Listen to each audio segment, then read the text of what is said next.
Olá, pessoal, nós estamos aqui no segundo episódio do nosso programa Memória do Protestantismo Brasileiro. Hoje nós estamos gravando no Seminário Presbiteriano do Sul, essa antiga instituição de ensino ligada à Igreja Presbiteriana do Brasil, e hoje nós vamos conversar um pouco sobre a presença protestante, a presença presbiteriana na região de Campinas. Nós estamos comemorando 150 anos de presbiterianismo aqui na região, e para fazer essa conversa estão aqui conosco, além de mim, professor Silas, também lá do curso de História, reverendo K, diretor do seminário, reverendo Carlos Aranha, foi deão aqui do seminário, pastor jubilado do Presbitério de Campinas e pastor da Igreja Central de Campinas, e reverendo Ailton, pastor da Igreja Central de Americana, e que é autor deste livro, Terra de Refúgio, sua dissertação de mestrado, onde ele trata exatamente dessa presença dos americanos e do protestantismo, a inserção do protestantismo aqui na região. Dissertação de mestrado que ele defendeu no Mackenzie, né? Na nossa universidade, só chamando a atenção para isso. E pode, então, dar a sua saudação, Silas, e já começar engatando a primeira pergunta. Tá bom, vamos lá. Continuando, então, a minha saudação aqui aos colegas. Eu sou professor também do curso de História da nossa universidade, mas eu também sou professor aqui no Seminário Presbiteriano do Sul. É a minha casa, eu estudei aqui teologia também, fui contemporâneo do reverendo Carlos Henrique, que amigavelmente nós o conhecemos como K, pastor K, e moro em Americana, de onde é o reverendo Carlos Aranha também, e estamos aqui em família. O único intruso sou eu, né? O único intruso sou eu, carioca do Seminário do Rio, tudo, né? Tá certo, já entendi. Mas o presbiterianismo está completando 150 anos aqui, como o Eduardo acabou de dizer, de lembrar. Estamos celebrando isso e queremos pensar um pouco na inserção do protestantismo num mundo que pouco conhecia o protestantismo há 150 anos.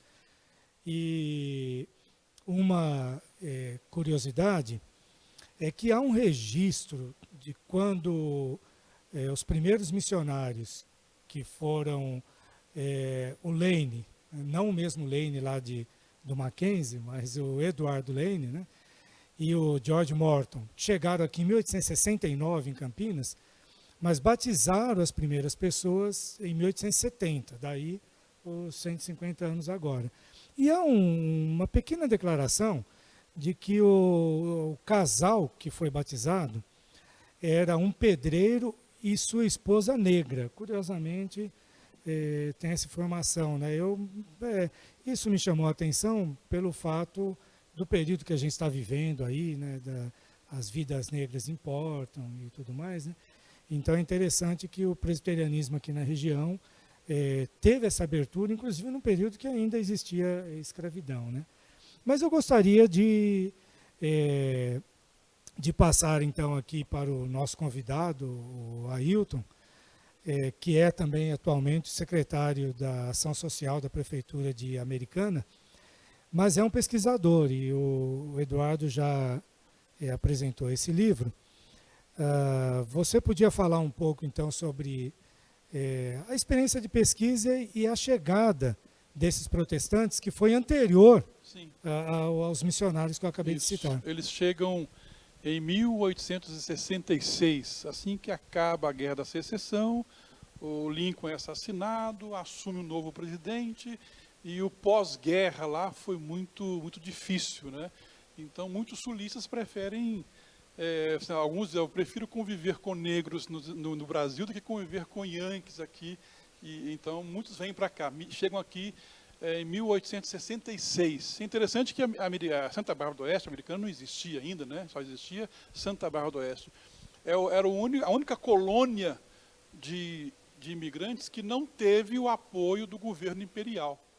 Teve uma colônia em Vale do Rio Doce, Minas Gerais, e uma colônia em Altamira, no Pará.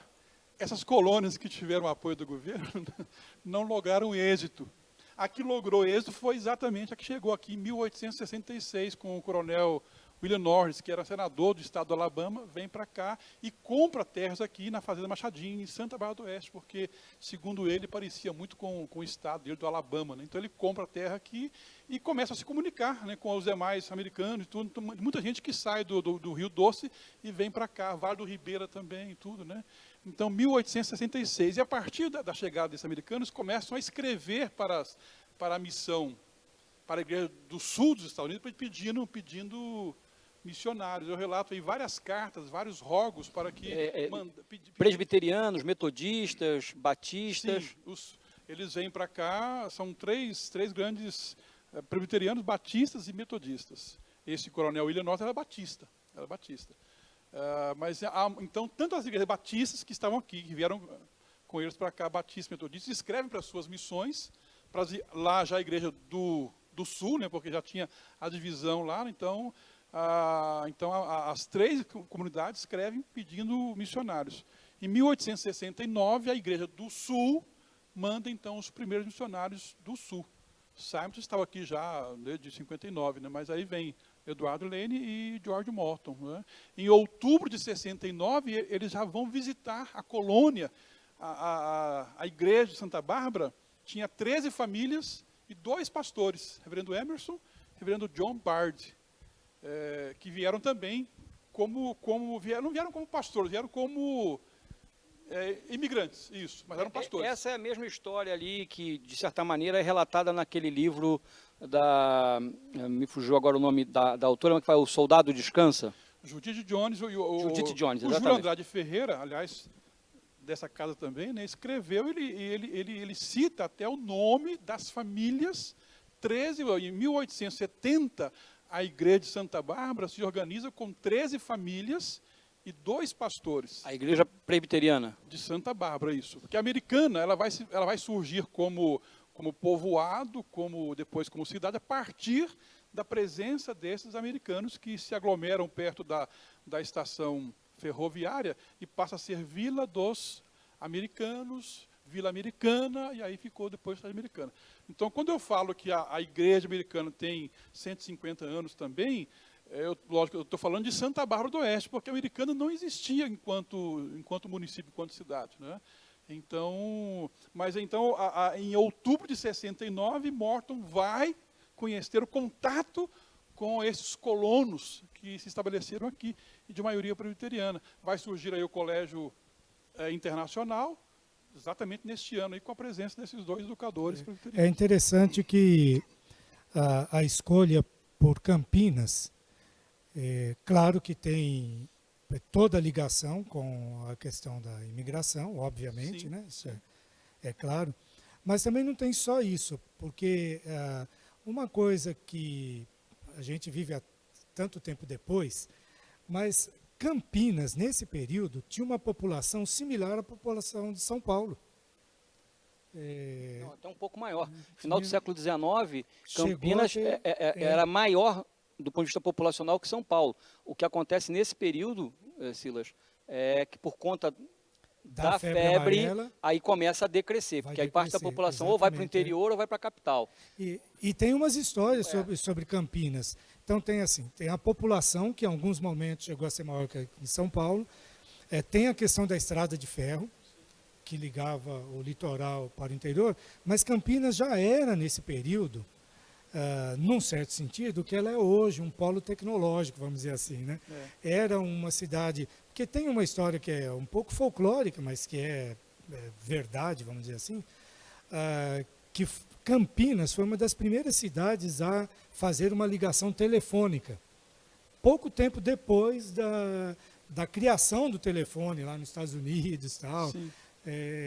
Então, Campinas não foi não foi nada aleatório, não. Os missionários viram o potencial que tinha aqui com essa conjunção toda de fatores. Né? Campinas, nesse período, final do século XIX, para a gente ter uma ideia, assim, ela era a cidade da província de São Paulo.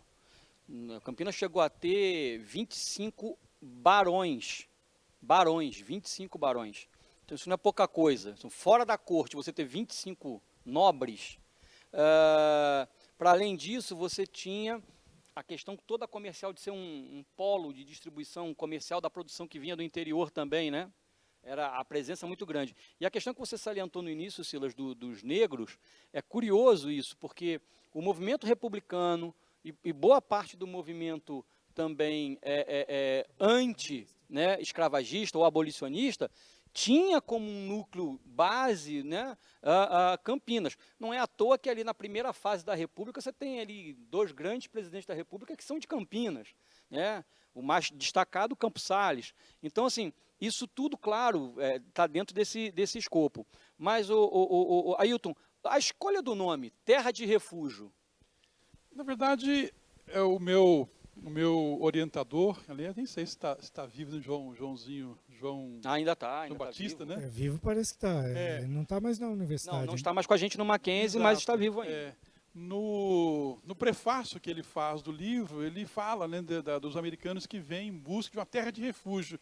E aí eu precisava de um nome mais comercial para o livro, porque a dissertação é a imigração norte-americana e a implantação do protestantismo em Americana e Santa Bárbara do Oeste. É muito longo, né?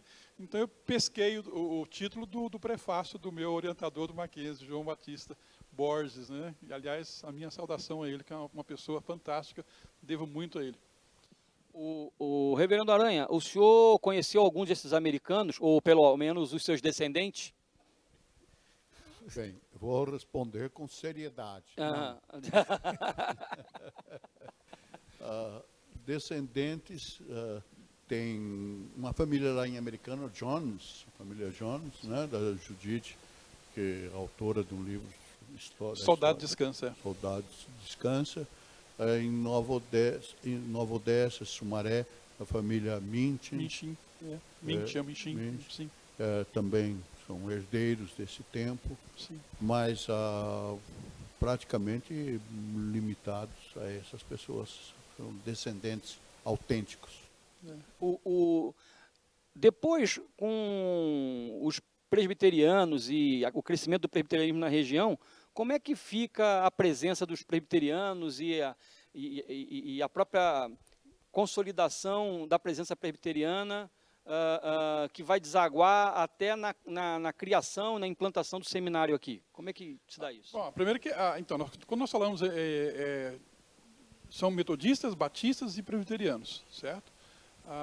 Mas os primeiros templos na região ali, de Santa Bárbara do Oeste ou até Americana, eles eram templos ecumênicos. Essas 3 comunidades usavam, até a capela do cemitério do campo, que surge a partir de uma questão religiosa, né? Morre a filha do coronel Oliver. E aí não podia enterrar nos cemitérios católicos que eram administrados pela Igreja Católica.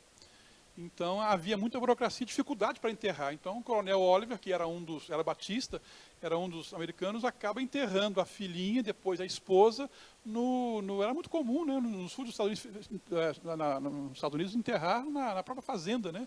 Então enterrou ali. Morreu o segundo, morreu o terceiro, começou a enterrar ali, surgiu o cemitério do campo, que está hoje em Santa Bárbara do Oeste. Mas no início havia um templo só, que era o templo dos protestantes, dos americanos. E metodistas, batistas e presbiterianos era uma igreja ecumênica, não é? Tão carente nos dias de hoje, né? Uma coisa tão bonita que nasceu que hoje não tem mais. Os primeiros a desenvolverem um trabalho presbiteriano aqui em Campinas, isso se dá quando? A igreja de Campinas aqui é de 1870. 1870. Acho que o presbitério de São Paulo vai ter, ou o presbitério vai ter Rio de Janeiro, São Paulo, Brotas, depois Campinas. Campinas acho que é a quarta igreja, que surge junto com Santa Bárbara. Campinas Americana, mesmo ano, 150 anos, 1870. Aqui em Campinas. E, reverendo, essa é a igreja lá que o senhor pastoreou? A igreja que surgiu lá atrás, presbiteriana, é hoje a igreja central? Os laços históricos vêm de lá. Não é? As famílias que se reuniram, era uma igreja, inclusive, de certo porte. Sim. Brunhosa, em Americana é interessante que os templos católicos, geralmente no Brasil, precedem ou nascem junto com as cidades, né? Em Americana, o templo protestante ele vai ser construído primeiro do que o templo católico. O templo católico lá, o primeiro templo católico organizado ali, que com missa, é de 1903. Em 12 de junho de 1894, inaugura-se o templo da igreja presbiteriana, lá onde está hoje a nossa igreja hoje, no centro, no coração de Americana. Então, assim, essa particularidade, né? O templo protestante em Americana surge primeiro do que o templo católico. Em termos de Brasil, isso é um pouco singular. Para a gente caminhar aqui para o encerramento desse primeiro bloco, reverendo Aranha, o senhor disse que os laços históricos, sim, tem aí uma história sobre a Igreja Central de ter parado, depois ter sido reorganizada, há uma discussão sobre datas. O senhor podia falar um pouco sobre isso, para a gente poder esclarecer a quem nos assiste? Sim. Historicamente, a origem da Igreja Presbiteriana, como foi dito, é 1870. Em 1903, o pastor da Igreja Presbiteriana era o reverendo Flamínio Rodrigues. E, naquele momento, na metade do ano, ele estava enfermo, foi para o interior se tratar, e o reverendo Bento Ferraz, que, aliás, não era pastor naquela ocasião, ele dava aula aqui em Campinas, no Colégio Culto à Ciência. Então, ele foi chamado para ajudar a igreja naquele momento de ausência do reverendo Flamínio. Bem, acontece o cisma, deu origem à IPI, a Igreja Presbiteriana Independente. O Bento Ferraz era um adepto do grupo cismático. E o que ele faz? Ele induz o grupo todo para ir para o lado da IPI, Igreja Independente. Então chamam o reverendo Flamínio Rodrigues, venha depressa, porque a igreja aqui está com essa crise. Isso foi dia 31 de julho. O reverendo Flamínio volta para Campinas e consegue reunir 7 membros da igreja que não aderiram àquele grupo.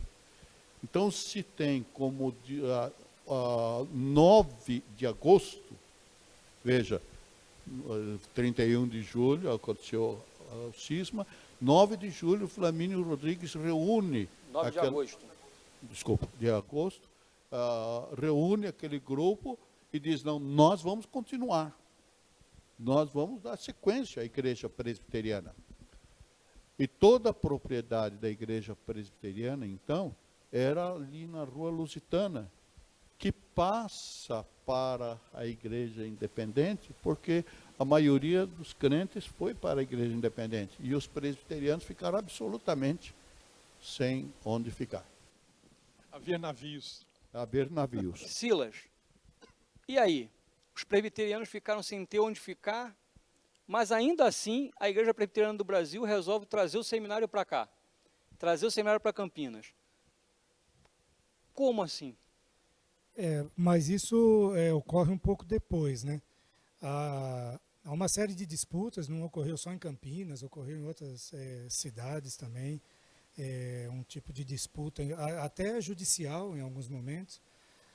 Enfim, esse grupo que não quis se separar do sínodo, então, retoma as atividades, né? Estava lá o reverendo Flamínio Fávero, e a igreja, então, é retomada, o grupo é retomado. O seminário tinha sido criado em 1888. Nós estávamos conversando aqui do centro acadêmico, que era o CAUS, né, antes da gente começar, né, que era Centro Acadêmico 8 de setembro, porque 8 de setembro foi o dia que o sínodo criou, né, aprovou o documento criando o seminário. O seminário foi começou a funcionar só anos depois. E começou a funcionar lá no estado do Rio. Ele funcionou um tempo lá e sai de lá e vem para São Paulo. Tinha uma disputa aí, tem uma série de questionamentos que a gente não, nem pode aprofundar aqui, mas assim, bem resumido, você tinha missionários que vinham da Igreja do Norte dos Estados Unidos. Depois da Guerra da Secessão, o reverendo Ailton já comentou isso, você tinha missionários que estavam aqui em Campinas, que eram da Igreja do Sul dos Estados Unidos. Ao mesmo tempo, você tinha esse grupo já com ideias emancipacionistas, né? Também nacionalistas, né? E nacionalistas, tal, né? Que disputavam quem que devia dirigir, por que usava o dinheiro aqui, não usava lá, a questão das escolas, por que gastava muito dinheiro com escola e tal. Então, essas disputas todas colocou o seminário assim, onde é que vai ser o seminário? Vai ser aqui, vai ser ali, vai ser acolá? Se é num lugar, vai ficar sob a influência dos nortistas. Se é em outro lugar, dos sulistas. Se é em outro lugar, dos nacionalistas, que levaram à separação depois, né? Bom, enfim, o seminário funciona em São Paulo por um tempo, funciona sob a liderança do grupo mais nacionalista por um período, mas que tinha uma disputa por causa do Mackenzie, que estava ali em São Paulo, que dava um tipo de aula também, eles faziam algumas aulas ligadas ao Mackenzie. E, por fim, tem esse cisma, como o reverendo Carlos Aranha falou, em 1903, e talvez um pouco por causa disso também a igreja resolve colocar o seminário num outro ambiente. E Campinas já tinha sido pensada como uma possível sede para o seminário. A gente volta já já para o segundo bloco falando sobre a chegada do seminário em Campinas e vamos conversar um pouco mais e vamos ouvir sobre o seminário em Campinas hoje com o reverendo K também, filho da casa e atual diretor do seminário. Aguarda aí que a gente já volta.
Olá, eu sou a professora Rosana Schwartz, do curso de Licenciatura em História da Universidade Mackenzie.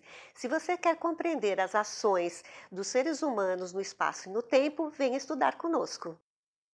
Bom, pessoal, nós estamos de volta.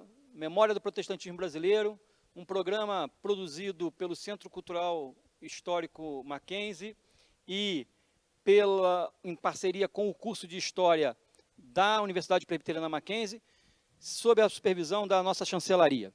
Estamos aqui, como conversamos no primeiro bloco, falando sobre a presença dos americanos, dos presbiterianos, metodistas, batistas na região de Campinas, e encerramos o primeiro bloco com o professor Silas, falando da chegada do seminário de Campinas, que é onde nós estamos gravando hoje, e que tem aqui o nosso querido reverendo K, como seu atual diretor, em Campinas. Silas, conta pra gente aí. Então,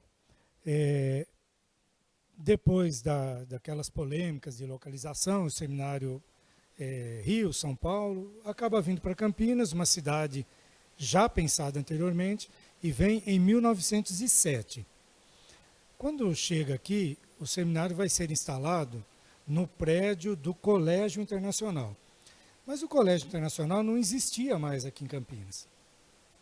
E aí é importante a gente relembrar vamos dizer assim, uma página belíssima de amor, de apego, de dedicação ao trabalho, que foi o seguinte: o Colégio Internacional foi fundado, funcionou por um bom tempo. Campinas teve, em 1889 e 90, e depois retornou em 92, uma grave epidemia de febre amarela. E nesse período, muita gente saiu daqui. Tem até uma estatística que Campinas tinha perto de 30 médicos e 24 saíram, fugindo e tal, não ficaram cuidando aqui. O reverendo Eduardo Lane ficou em Campinas, ele não quis sair, ele tinha compromissos com a comunidade presbiteriana, com o Colégio Internacional. O Colégio Internacional tinha perdido muitos alunos, porque os pais tiraram os filhos daqui e tudo mais. E o próprio reverendo Lane acaba falecendo em 1892. Se recusou a deixar a cidade, faleceu aqui. E o Colégio Internacional... Ficou com as ovelhas, né? Ficou com as ovelhas. Com as ovelhas, né? Esse apego ao trabalho, a dedicação ao trabalho e tal, né? E o Colégio Internacional deixa de funcionar em Campinas, a missão resolve, então, como que transferir, né, o colégio lá para Minas Gerais, né? Transfere para a cidade de Lavras, e que de fato até hoje funciona, tem a continuação dessa escola que os missionários fundaram lá. Então, por isso que o seminário vem funcionar em Campinas, em 1907, ocupa o prédio do Colégio Internacional, e nesse local que nós estamos, só no final dos anos 40 que o seminário veio, foi construído. Curiosamente, quando o seminário mudou-se para cá, esse pedaço onde nós estamos aqui, que é o auditório, né, que a gente chamava antigamente de Salão Nobre, né, esse auditório não ficou pronto junto com a parte principal ali do prédio. Ele demorou, ele estava no projeto, tudo, mas demorou um pouco mais de tempo. Mas finalmente, na década seguinte, ele já ficou pronto e já passou a ser usado. Então, isso é um pouco dessa caminhada assim, física, vamos dizer, do seminário. O Seminário de Campinas acaba também tendo, na sua história, vários alunos, que depois viraram seus professores, e que se formaram também em outras áreas do conhecimento, e que se notabilizaram também como professores de outras escolas aqui na região. O próprio professor e reverendo Júlio Andrade Ferreira vai dar aula nos cursos de licenciatura e magistério aqui da região, é conhecido por isso, né? Valdir Luz. Valdir Carvalho Luz. Rubem Alves. O Rubem Alves, que é a principal referência, né? O senhor pode usar o microfone, reverendo, para o pessoal ouvir. Eliseu Narciso. Eliseu Narciso. Vamos lembrar mais gente aí que atuou aqui na região como professor. Samuel Martins Barbosa também era professor de escola pública. O senhor chegou no seminário quando, reverendo? Só antes do senhor responder, nós temos aqui representantes de 3 décadas, né? O senhor formado na década... 60. Silas? 80. 70, né, Silas? Não, 80. O senhor se formou em 80. 80 também. Não, eu formei em 83. Então, beleza. Então, e vocês 3 em 80, década de 80. Isso. Mas você entrou na década de 70. Não, 1980. Você entrou em 80 e se formou em 83. Eu estou querendo deixar você mais velho de qualquer maneira, né? Não tem jeito, não vai conseguir. Não estou conseguindo. Tudo bem, desisto. Sobre os nomes, né? O reverendo Júlio Andrade Ferreira era professor, ele era, acho que não foi falado, né? Ele era professor concursado, inclusive, do Estado de São Paulo. Não, eu citei ele porque ele, por exemplo, ele foi professor da Unimep. Ele foi professor do curso de pedagogia na Unimep, inclusive tem várias referências dele lá, como o Rubem foi professor também na Unicamp. Há um outro que talvez não lembre, não muito conhecido, mas Osmundo Afonso Miranda, que foi pastor em Americana nos anos 60, depois foi dar aula em Princeton. Osmundo Afonso Miranda, aluno dessa casa aqui. Exatamente. Então, assim, também se notabilizou o Seminário de Campinas por uma formação absolutamente erudita, né? Ao longo do tempo e tal. E o senhor chegou aqui na década de 60 em que ano? Conta pra gente um pouco aí a sua passagem aqui. Eu cheguei em 61 e a minha turma se formou em 65. Naquele tempo o curso era de 5 anos. Depois foi reduzido para 4 anos. Então, 61 a 65. E aí o senhor foi aluno de alguns desses aí que nós citamos? De praticamente todos eles. Menos o Rubem Alves, que no meu tempo não dava aula aqui. O Rubem Alves não chegou a lecionar no seminário. Ele estudou aqui, mas não chegou a lecionar. Não chegou, né? Mas os outros todos foram meus professores naquele tempo. E aí, desses aí, quem mais o senhor falou assim, esse é fora da curva? É difícil, porque cada um na sua especialidade, cada um com a sua característica. A mim, muito especialmente, marcou o reverendo Júlio Andrade Ferreira, não é? Porque ele, praticamente, eu tive os 5 anos de curso com matérias ministradas por ele, depois trabalhamos juntos na Igreja Presbiteriana Central. Então, a influência do reverendo Júlio sobre mim foi abençoada. O senhor foi tutelado do reverendo Júlio? Não, eu fui tutelado do reverendo Antônio Lemos da Silveira, antes o Americano. Leitão.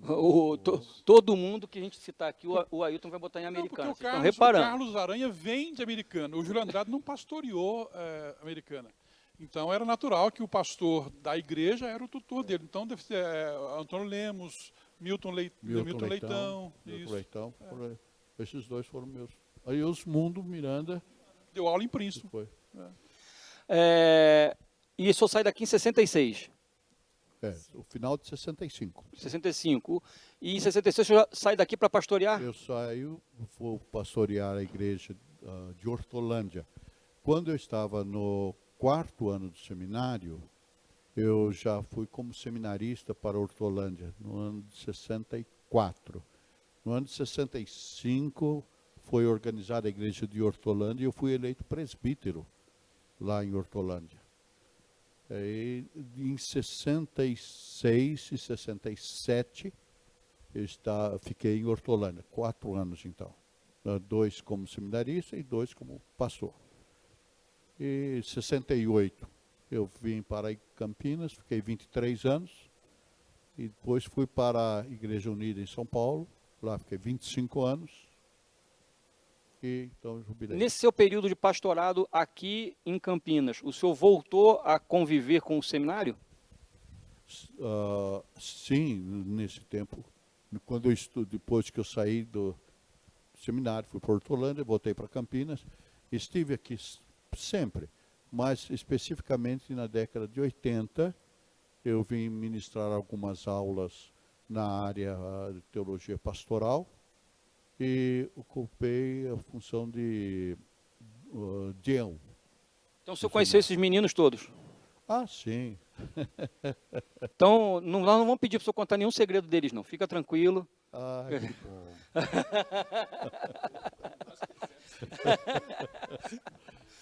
E o senhor, como pastor da Igreja Central, também tinha essa relação. Muitos seminaristas ficavam aqui em Campinas, porque vinham de fora. Né? Vocês são todos aqui de Campinas? Não, vocês dois são de Americana? Eu de Campinas. De Campinas. Eu sou estrangeiro, sou do leste de Minas. Você é outro mineiro, país, é verdade. outro país. Não, eu também não sou nascido na região, eu sou paulistano. Eu sou da cidade de São Paulo. Mas fui ordenado pelo presbitério de Goiânia, porque minha família morou um tempo em Goiânia. Mas era muito comum vir muita gente de fora e eles moravam no seminário. E aí, claro, não dava para ir voltar sempre. E aí acabavam indo lá na Igreja Central. Exatamente. A Igreja Central, pela sua própria história, a igreja tradicional, a primeira igreja em Campinas, sempre que vinham pregadores de outros países, principalmente americanos, passavam o final de semana na cidade de Campinas, o pessoal da missão aqui levava para a igreja, pregar na Igreja Central. Então isso aí era um motivo sempre de diríamos entre aspas, de atração para seminaristas, não é?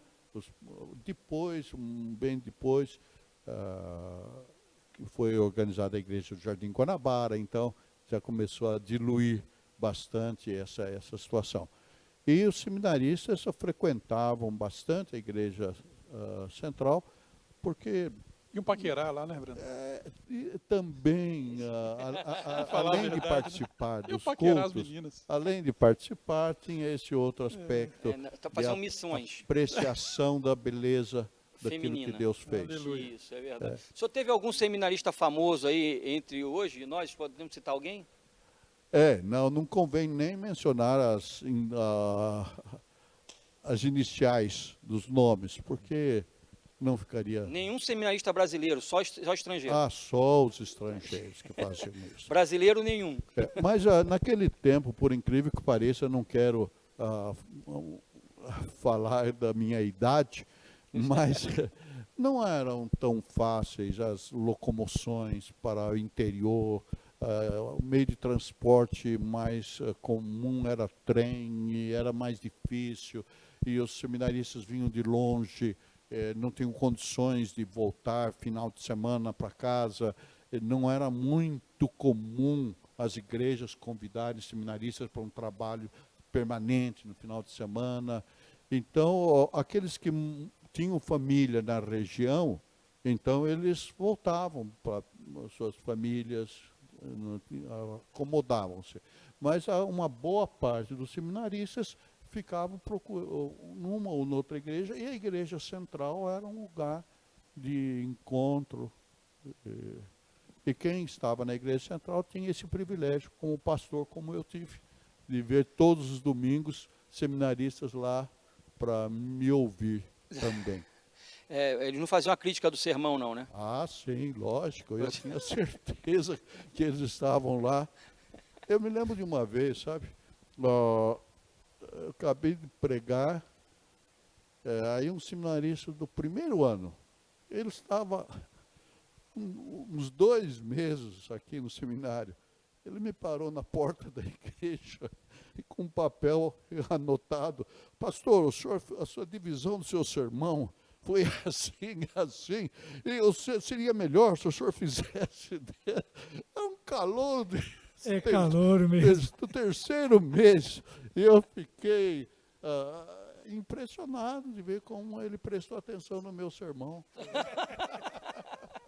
Bom, depois do reverendo Carlos Aranha, o mais antigo é você, Silas. Fala um pouco para a gente aqui, como é que foi sua passagem pelo seminário? Suas memórias. Então, eu vim para o seminário jovem, né? Eu tinha 20 anos e, na realidade, naquela época, o pessoal vinha mais novo mesmo para o seminário, né? Sem muitas outras experiências. Foi um tempo muito agradável de convivência. Recentemente, a minha turma se reencontrou num grupo aí de WhatsApp e praticamente estão todos, né? Infelizmente, temos alguns já falecidos, né? Mas estão quase todos lá e a gente convivendo e tal. Agora, era um período também difícil, nós estamos vivendo num período um pouco difícil da sociedade brasileira. Isso, obviamente, tinha reflexos no mundo religioso também, nas igrejas, né? Então, a minha turma, por um determinado problema lá, teve alguns colegas que foram expulsos no terceiro ano. Então, são coisas assim que, às vezes, marcam a gente, por um lado, negativamente, mas sempre tem um lado positivo, porque no momento, por exemplo, de uma expulsão de um curso no terceiro ano, sempre tem alguém que empresta solidariedade, que vem dar o abraço, vem dar o carinho e tal, né? Mesmo para quem não foi expulso. Então, isso acabou... Inclusive, nesse grupo da turma que se reencontrou, os que foram expulsos estão lá no grupo como gente da turma. Quer dizer, eles não terminaram o seminário com a turma, mas são da turma e tal, né? Então, é assim... quem morou no seminário, quem estudou aqui, foi interno, nunca mais vai esquecer da experiência, e certamente as experiências são, a gente lembra muito mais das experiências positivas do que das negativas. Você falou que saiu daqui, foi ordenado em Goiás, Isso. em Goiânia. Então você já saiu daqui para pastorear lá e voltou, depois você volta para São Paulo. Então, eu saí de Goiânia, fiquei 3 anos lá, no meu presbitério de origem, e fui para Santa Catarina, fiquei 7 anos em Santa Catarina, na igreja de Ervaldo Oeste, em Santa Catarina, o meio oeste catarinense, e de lá eu vim para a Americana, tendo sido apresentado para uma igreja americana pelo reverendo Joás Dias Araújo, que era um nome importante aqui na região, né? Colega por muitos anos de presbitério do reverendo Carlos Aranha. E eu cheguei em Americana, no presbitério de Americana, então, em 1994. E desde então eu estou na cidade americana. E, então, a maior parte do meu pastorado, aliás, 2/3 do meu pastorado, eu já estou na cidade de Americana, e desde 1999, como professor aqui, né? Eu tinha feito faculdade de História, fiz mestrado, depois eu fiz doutorado, já era professor aqui. E fui recebido aqui nessa casa, que me acolheu como aluno, agora como professor, e tenho a honra de ser colega, e hoje ter o reverendo K aqui como meu chefe, que é o diretor de seminário. Então, K, vamos falar do K aluno. Você era de Campinas, e como é que foi? Você chega no seminário e tem essa turma aí toda morando no seminário, como é que você levava o pessoal para sua casa? Não dava tempo, porque era muito estudo, muita leitura, né? Muito estudo, leitura. Alguns me acompanhavam, às vezes, em final de semana para os trabalhos em igrejas. Porque por 2 anos eu trabalhei numa congregação da Igreja Presbiteriana Central, hoje Igreja do Jardim Esmeraldina, e daí nos outros 2 anos eu trabalhei na igreja de Montemor como seminarista. Então, às vezes, algum colega me acompanhava no final de semana. Mas também é comum cada um ter a sua igreja também de trabalho, né? Mas a convivência com os colegas foi sempre muito boa, mesmo morando fora do seminário. É uma experiência daí diferente do Ailton e do Silas Luiz, mas foi momentos especiais assim passados aqui também nesse período difícil, né? Acho que é o Ailton que pega já uma transição já diminuindo, né? O K foi, a gente falava aqui meu calouro, né? Eu fazia o 2º ano quando chegou a turma dele. Eu sou de 81 a 84. E você, o que te marcou nesse período? Qual é a grande memória que te marca nesse período, na sua passagem como seminarista aqui? Eu creio que o companheirismo de alguns colegas de turma, aqueles mais chegados, e também, no primeiro ano, um rapaz do 4º ano, um veterano, que foi meu padrinho, na época havia essa acolhida, né? Então, o Gladstone, que foi uma amizade muito legal, assim, muito importante para mim naquele período, e 2 colegas do presbitério de Campinas, que eram segundanistas da turma do Silas, e que acabaram me acolhendo, né, como novato, para ensinar as regras da casa, como conviver aqui. Então, essa acolhida dos veteranos foi muito especial, principalmente desses 3 colegas, né? O Gladstone, que era quartanista, o Antônio Luiz João e o Zé Maria, que eram do 2º ano. Ailton, e aí você chega...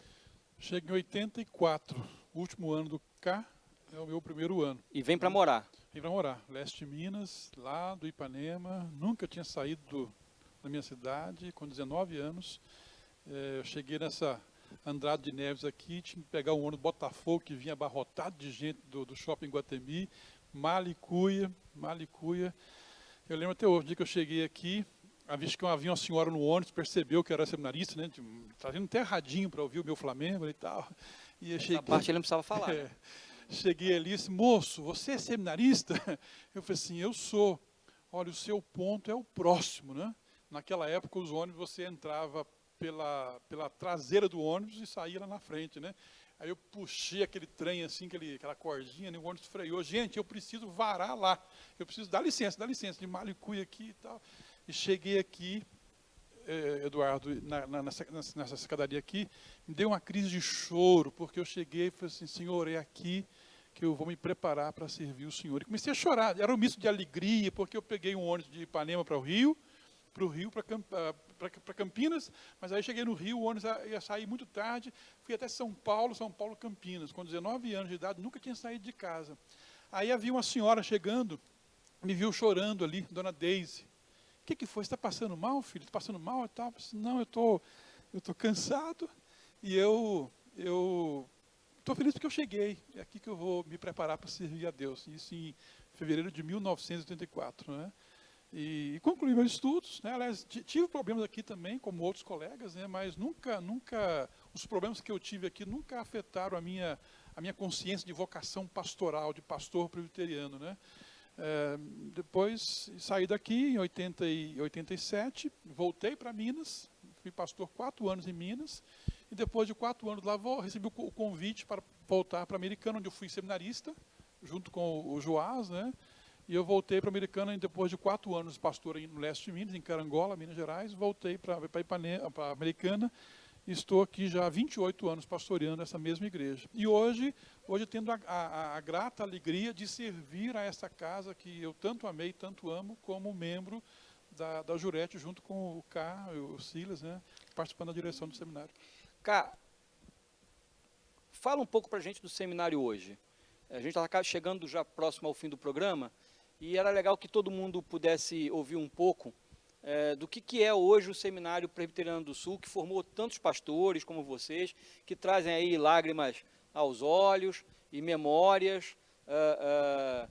Eu tenho um sogro que foi formado aqui também, e tenho um cunhado também que foi formado aqui, e tem um sogro, é meu único sogro, tá? Deixar isso claro. Ele foi formado aqui, ele tem várias histórias ótimas. Ele caiu do bonde para tentando estudar hebraico, ele perdeu o guarda-chuva tentando se preparar para a aula do Valdir, enfim. Então, essas histórias todos vocês têm, e a gente não pôde aprofundar aqui, mas, enfim, é uma casa que formou grandes líderes para a Igreja Presbiteriana do Brasil ao longo desses anos. Qual é a grande diferença que você hoje, como diretor do seminário, olha para esta casa, depois de tanto tempo de ministério, você volta como diretor? Qual é a grande diferença entre o seminário hoje e aquele seminário lá da década de 80 que acolheu você como seminarista e acolheu a vocês todos lá desde o reverendo Carlos Aranha? Eu fico contente em poder participar nesses anos aqui no seminário. Eu retornei para casa em 98 como professor, e observando que hoje, pela graça de Deus, depois de todos os movimentos que houve na igreja e tal, o seminário vai recuperando, e cada vez mais, a questão dos professores, a formação dos professores, e também a interação dos professores com os alunos, né? É um corpo docente muito preparado e também bem interessado nesse relacionamento com o corpo discente.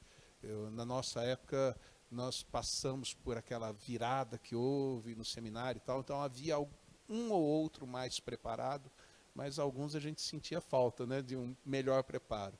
E alguns professores que mantinham uma certa distância, talvez até pela própria formação da época, né, reverendo e o povo talvez um pouco mais distante. Mas hoje eu observo assim, uma casa onde a qualidade de ensino tem cada vez melhorado, cada vez melhor, né?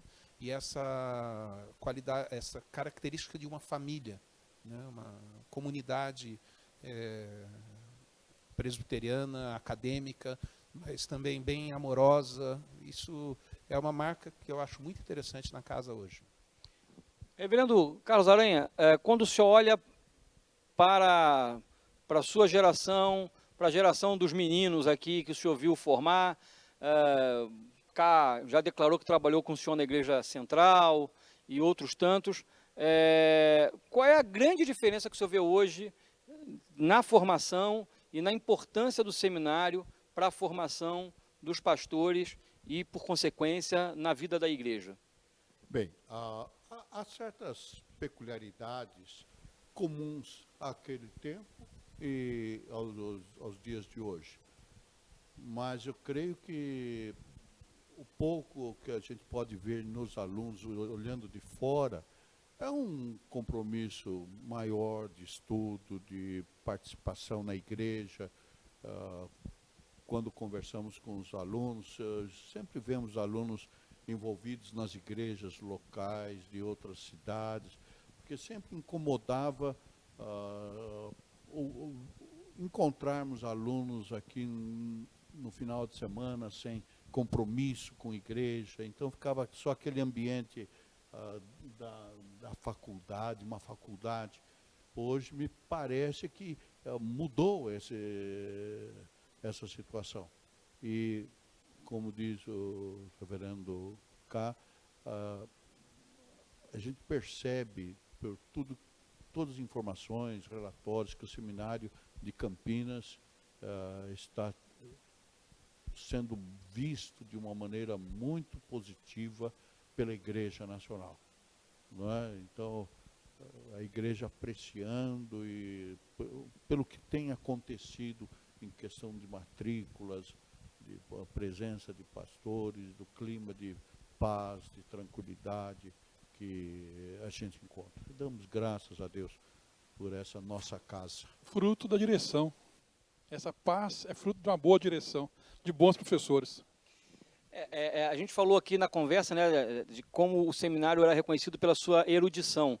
Óbvio que professores eruditos e muito bem formados e ilustrados acabam também, por consequência, formando alunos, né, e formando pastores e teólogos também muito ilustrados, né? Como eu conheço vários, vocês também, amigos e irmãos que foram para o seminário, se formaram, mas não necessariamente seguiram na vida ministerial, na vida pastoral, mas até hoje são gratos pela formação, né, que tiveram, ilustrada que tiveram. Talvez esse seja o maior desafio hoje. Né? O seminário continua recebendo muita gente de fora do estado de São Paulo, cara? Mas hoje muitos são do Paraná e Minas Gerais continua sendo, até aqui era chamado de semineiro uma época, né? De tantos mineiros que tem por aqui, inclusive aqui entre nós, o Ailton. Né? Bom, nós estamos chegando ao fim da nossa conversa, da nossa roda de conversa. Esse é o nosso Memória do Protestantismo Brasileiro. Claro que o nosso enfoque sempre maior é sobre o movimento presbiteriano, mas a ideia é um pouco conversar sobre o movimento protestante no Brasil como um todo. Sua despedida, Ailton, sua palavra final, nesse momento em que nós comemoramos 150 anos, você que é um pesquisador da área, 150 anos de presença protestante, de presença presbiteriana aqui em Campinas, onde você exerce seu ministério. Cada vez mais nós estamos vivendo tempos difíceis, tempos sombrios, estamos numa pandemia com Covid-19 e cada vez mais, Eduardo, nós precisamos que as nossas igrejas presbiterianas inseridas nos municípios brasileiros sejam igrejas relevantes, que façam diferença na sociedade, principalmente agora, quando essa pandemia parece que veio e não vai embora tão cedo, mais do que nunca, que o protestantismo, que o presbiterianismo faça diferença como comunidade, como pessoa, como indivíduo, né, na cidade, porque o nosso tempo hoje é um tempo em que nós necessitamos de igrejas, de comunidades relevantes nas nossas cidades. Reverendo Carlos, 150 anos e o senhor passou boa parte desses 150 anos, o senhor tem a sua assinatura como líder de mocidade, como jovem, como pastor aqui na região, professor do seminário, deão. Então o senhor tem boa parte de responsabilidade nesse período todo. Qual é a sua mensagem que o senhor deixa para nós no programa hoje? Bem, coloca um pouco diferente. Nos 150 anos, boa parte, não fica muito bem. Brincadeira. É realmente um tempo considerável e é evidente que nenhum de nós tem a pretensão de dizer que já alcançamos tudo. nós todos reconhecemos que há um grande crescimento que se espera. E Deus tem abençoado a obra. A igreja é do Senhor, o seminário é do Senhor, e Ele é fiel nos seus propósitos, e esta obra que chegou, trazida pelo Espírito Santo de Deus, haverá de prosperar e glorificar ao Senhor como tem feito. Cá, você que é o profeta-chefe da casa de profetas, a gente pode dizer assim? Então, sumo sacerdote? Alguma coisa parecida com isso? Nós tivemos a oportunidade de rapidamente lembrar de momentos da história, pessoas que fizeram história, e falando desses 150 anos até hoje. Então, uma palavra que eu gostaria de deixar é esse desafio para nós, que estamos escrevendo a história hoje, para que sejamos zelosos e contemos sempre com a graça de Deus, para que deixemos coisas boas escritas, a fim de que daqui a alguns anos ou décadas, né, num outro programa, com outras mídias, falem de nós também, do que Deus fez através de nós. Que o Senhor nos abençoe. Assim. Silas, nosso professor Silas, seu arremate final. Então, essa fala agora do Kahn me lembrou uma formatura aqui, nesse mesmo local, em que o orador da turma me surpreendeu, dizendo que eu tinha marcado muito a turma dele por causa do primeiro encontro com eles. Eu era coordenador do curso, e no primeiro encontro eu contava a história do seminário. E eu terminava, tinha uns slides lá com alguns professores, como Júlio Andrade, Valdir Carvalho Luz e tal, né? E aí eu brincava com as fotos de professores atuais, né, daquela época, e depois deixava uma tela em branco para dizer, isso aqui vai ser preenchido com foto de alguns de vocês, que virão aqui, né? E eu nunca podia imaginar que 4 anos depois, na formatura, um aluno resgatasse essa fala, dizer que marcou, né, que é exatamente isso, né? A gente está escrevendo uma história que vai ser contada por outras pessoas. Então, ao celebrar datas como essa, 150 anos, acho que o importante é não apenas olhar para trás, mas olhar também para frente, né? Que, como já o Ailton também acabou de falar, né? Que a gente tenha uma expectativa de que igreja queremos ser, de que seminário nós queremos também ser, né? Que nós gostaríamos de fazer como igreja, como seminário, como presença protestante, presença presbiteriana aqui nessa região. Que olhemos para frente, lembrando o texto bíblico, né? Olhando sempre para o autor e consumador da fé, Jesus Cristo.